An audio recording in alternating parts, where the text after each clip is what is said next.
Welcome to Sales Secrets from the Top 1%, where the world's best sales experts share their secrets to sales success.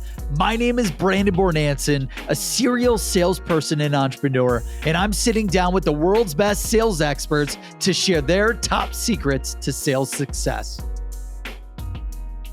Welcome to Sales Secrets from the Top 1%, where the world's best sales experts share their secrets to sales success. And I'm thrilled to have with me today Chris Beall from Connect and Sell. Chris, good afternoon. How are you doing today, sir? Hey, Brennan, doing great. So I've been a fan of yours for a long time. You've been on the sales scene forever. I'd love for our audience to hear about you, your background, how you got started in sales. And then obviously we want to kind of open it up to what is your top sales secret for the whole audience to learn as much as possible from you and the great sales expertise that you have and all the successes and failures in between. So Chris, would love to just open it up to, who you are, your background, and how you got started in sales. Sure, Brennan. So my background's a little bit unusual, although I think there's a lot of different kinds of people in sales. We tend to stereotype a little bit. Then we meet folks and say, wow, that's an interesting background. So my background is raised way out in the desert north of Scottsdale, Arizona. Family moved there in 1957. So you can think of me as a guy who was youngest of five, four older sisters, raised by animals and books. So animals being horses, goats, dogs, cats, cattle, blah, blah, blah. And books being a house full of books and access to an incredible public library and a university. And not a lot of people. And so I grew up being a kid who read a lot, but spent a lot of time outdoors. And some of the books were business books. So my introduction to sales was actually through the greats, reading Drucker and folks like that, and Harvey Mackay and people like that. Just because they were the books my dad had around the house and I read everything. So I didn't know that business was an odd thing. It just seemed like systems to me. And then I went off and in school, I was always interested in math, and that took me down to an interest in physics. And finally I ended up getting a degree in physics and in education after many, many years, which included a stop as a professional blackjack player, if you can believe that, somewhere in there. And Wow. I had no introduction to sales at all through all of that. I always thought sales was something that was done by other kinds of people, not by me. And then I had a moment of necessity. They say necessity is the mother of invention. Well, in this case, necessity, which was a medical situation that required that I make some money. This is back before I was insured. My first wife had a medical situation that required that I make some money fast. That came up. And I needed a job. And the job that I could get in one day was selling Fuller Brush. So there I am on the streets of Phoenix, Arizona, in the middle of summer. It's 110, 115 degrees out, knocking on doors and trying to figure out, how is this supposed to work? How do you knock on somebody's door and they open it? And, dollars per minute of air conditioning are flowing out into the street and get them to buy some cleaning products. That just didn't make sense to me at all. So my sales secret actually came out of that, which I'll get to later. But I became, in a matter of very short period of time, a few days, the top performer in that little world of Arizona Fuller Brush people in Phoenix. And it just woke me up to what sales was about, how powerful it is. And then I went off into a career as a software guy. I was a software developer. That's pretty unusual for sales. Right. We usually think of software people as more heads down, right? Yep. And I had another set of necessities come up, which is I was working at NCR and demoing a system to a company that was alive at the time called MBI. And I was the demo guy, and the sales guy wouldn't move on the close. And it was clear that we should be closing this deal. And it was a big deal. It was $1 million deal. So I finally just took matters into my own hands and turned to the prospect and asked, I said, you're thinking right now is that you need two of these systems. I actually think that we can put it together so you only need one. My understanding is that's probably only going to cost you about $600,000. Does it make sense to you to move forward with that order right now? And the sales guy was just freaked out. But as far as I could tell, he was going to fail. And, I'd put together the work for the demo and all that. I wanted a deal. Well, of course, the prospect came back and said, well, they asked me a few questions and finally decided to buy 2 systems, and it was a lot of money. And the rest of my career really was spent building products, and ultimately in 1983 started building companies, going to do venture finance to kind of software companies where I was the chief technology officer or whatever. I was the guy building the product. Same pattern over and over, which is when you build a product from scratch, you're going to be the sales guy, or else you're going to watch your product suffer. And that was really what forced me, I think, to bridge professionally from being a software technologist to being a salesperson. And it made my life easy, because I could make sure my product sold. And if the product market fit, as they call it nowadays, wasn't there, hey, I could go back and do something about the product. I didn't have to go ask the technology guys, because I was that guy. And it was really kind of one thing after another. So, and you always have successes and failures in sales, but I always think of the failures in a simple way, which is not everybody needs what you have. And I always envision sales as a form of search. What you're doing is you're searching to find the situation where the sale is very straightforward, where the fit is good, where the value is good, where you're not forcing anything. And I kind of developed a model around that said, I really don't want to sell my product to somebody that it's a force fit for. And I think avoiding force fits and not being the dog with a bone in its mouth, having to chew that bone and insisting that this is the only bone, go get another bone, go find another one. And that's really, I think, ultimately why Connect and Sell was so appealing to me when I ran into it. It was like a means of having a conversation with somebody. And if it's great, it's great. And if it's not, so what? Push the button, have another conversation, kind of relax into the process a little bit and stop trying to force it. Because what I have grown to believe, and I've been doing this stuff now, 79 was when I started. So just about 40 years, is that competitive nature that salespeople have, that they have to have that big motor, is both a blessing and a curse. It's a blessing because you need the big motor to do all the work. There's lots of work to be done in sales. Brandon, I think you're one of these guys that, as far as I can tell, you're up at, before the crack of dawn and going all the time. I've never seen a moment of the day when you're not doing something out there. Yeah. And, you got to have that motor, right? But you also have got to have, I think, and this is anyway where I came to, is if you want to do big deals, and the biggest deal I've ever done, I won't talk about the details, but it's pretty big, $120 million deal for a product that was only about 10 weeks old. From conception to the deal being, signed. That's insane. And it was really, though, you think about it, it was right place, right time. It was just that product was needed by that company for a very specific purpose. Now, how did I get that deal? I went to the lunchroom of that company in their headquarters, which I happen to have, their American headquarters. It was not an American company. And I sat there day after day after day and listened to conversations and talked to people until finally one day, an opportunity to be helpful opened up, where I could really help them with a serious problem, not a big corporate problem. It's just a problem for those local guys.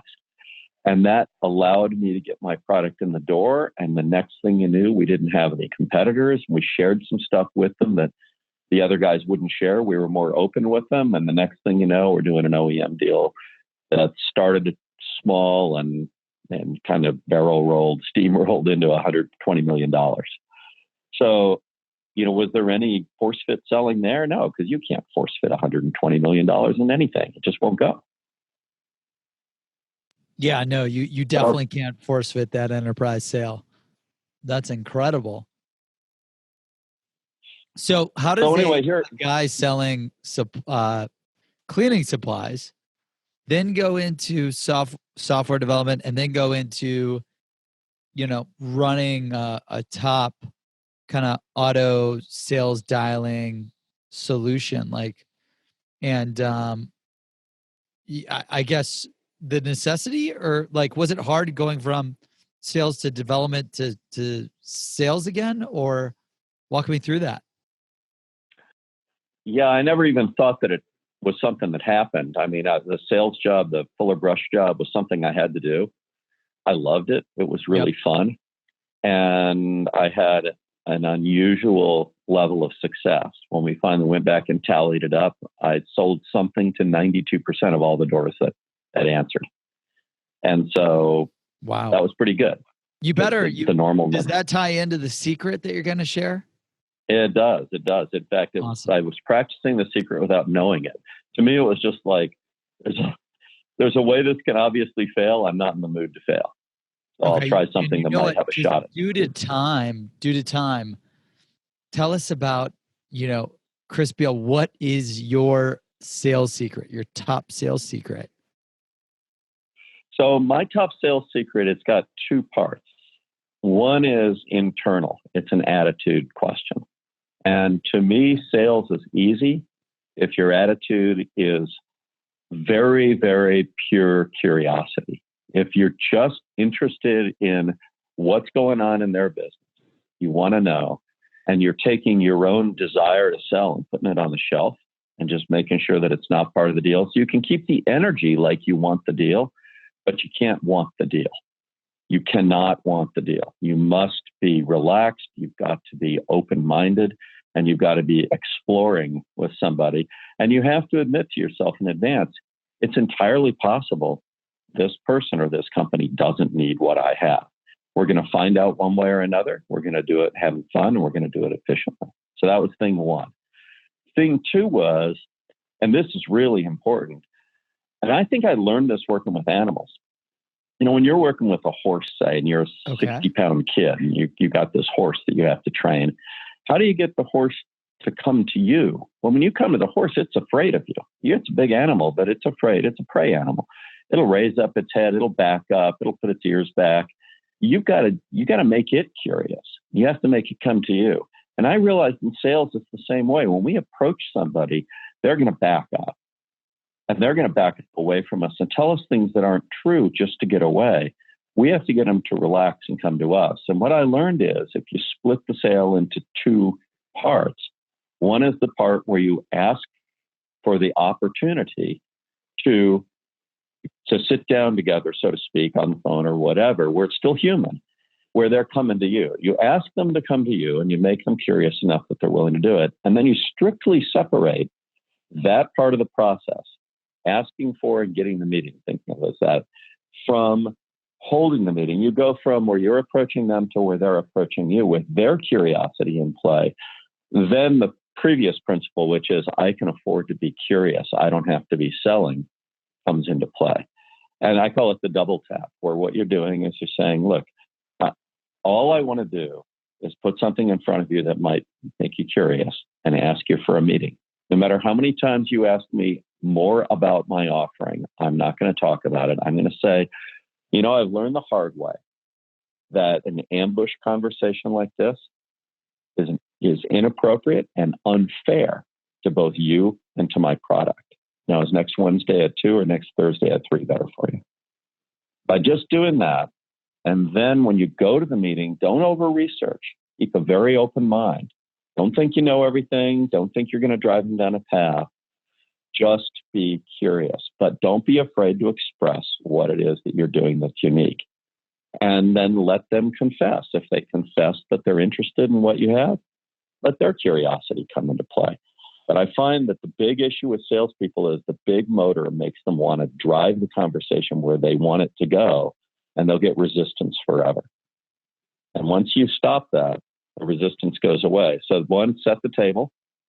And two is don't reach over and grab their fork and stick it in their food, stick it in their mouth.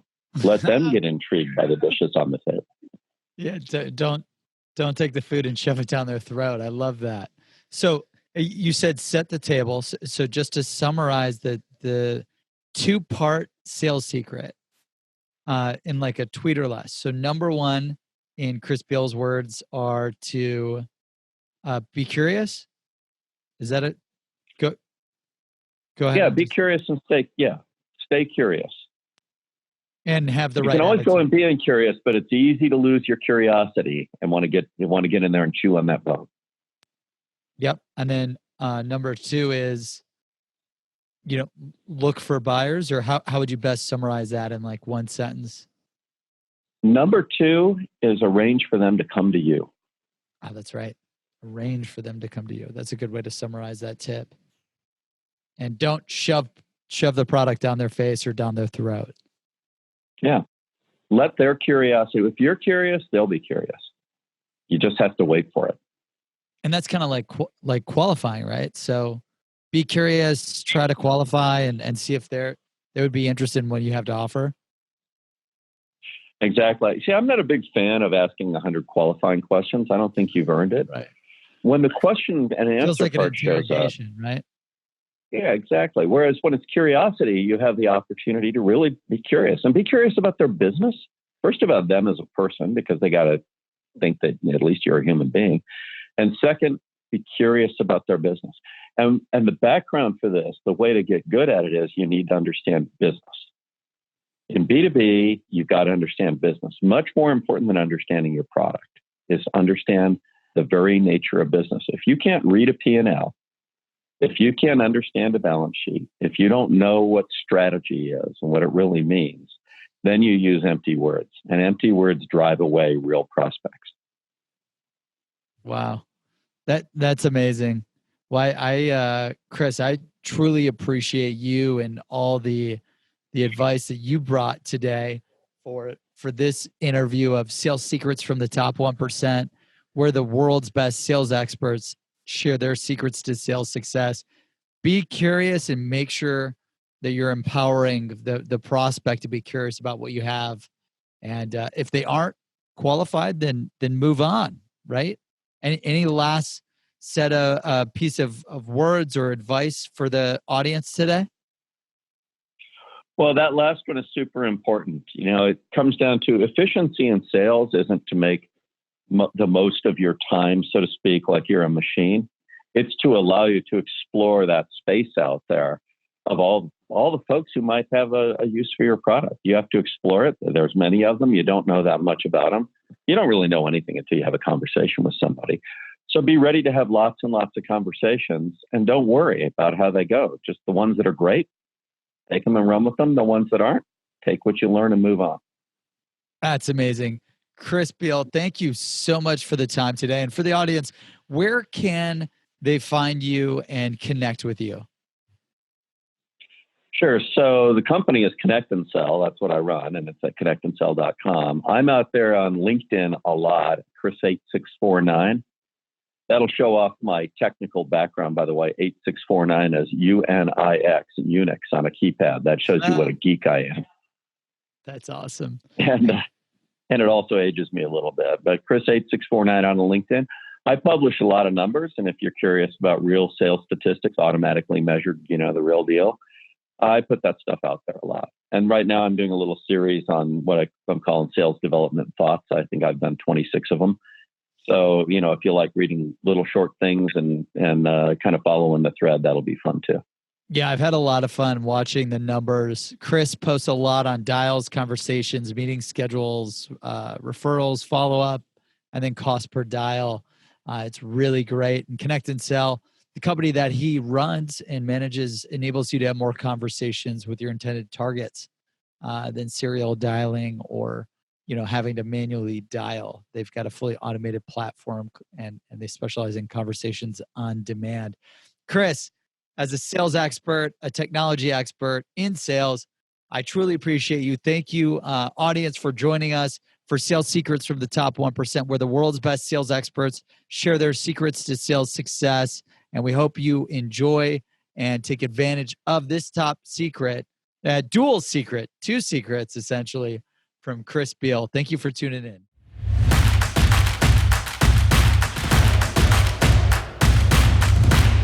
Thank you for tuning into this episode of Sales Secrets from the Top 1%. We release new episodes every Monday and Thursday, so make sure you subscribe on Apple Podcasts, Spotify, and YouTube to never miss an episode.